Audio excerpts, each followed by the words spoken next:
Doon na po susubuan. Ayan na, syempre, dahil nga po ito'y bagong kasal, ito po naman ay gagawin po nila ang tradisyon ng mga bagong kasal. Yun po ang pagsusubuan ng minatamis. Ano po ba yan? Kalamay po ba yan? Na parang kanilang pagmamahalan. Sobrang lagkit, sobrang sarap. Ayan. Ayun. At syempre, painumin na rin po para dire-diretso na rin.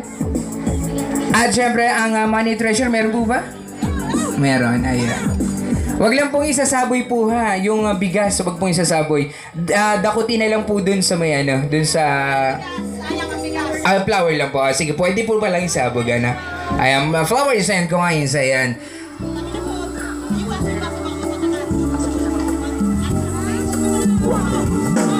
Ayan, at ngayon naman, ayun, sasabuyan na. Ayun, palakpakan naman po natin. Ayan, thank you so much. At talaga namang napakaswerte ng ating bagong kasalan sapagkat kita nyo naman, napakaraming bisita ng ating, napakaraming bisita natin ngayon. Ayun, at syempre paramihan kayo nang makukuha dyan. At sabi nila, ayan daw po ay gagamitin po ninyo paumpisa, ano po, sa inyong pinipintong pamilya.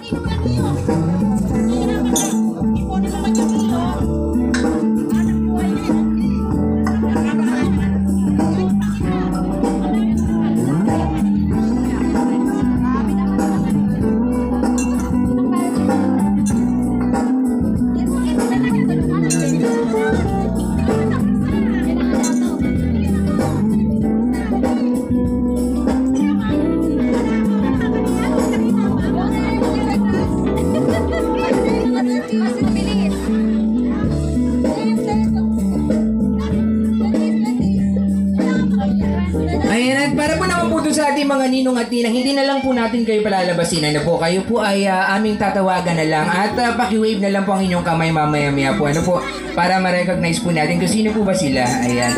At okay na po ba? Talagang napakadami at 200 pesos po yata. Nagpipiso. Okay po, napakarami naman pala talaga ng mga, baka bukas pa tayo matapos niyan. Ayun, sige, pulutin nyo na lahat at paramihan kayo ng inyong makukuha dyan. Kaya, pumasok na sa...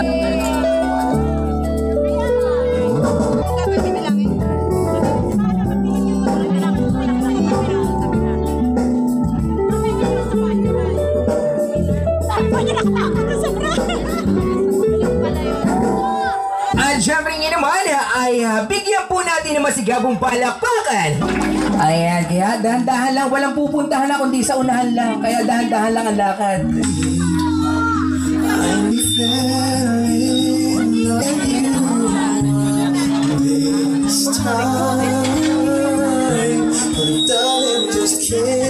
Kaya po doon sa ating mga bisita, especially po doon sa mga apat na upuan po.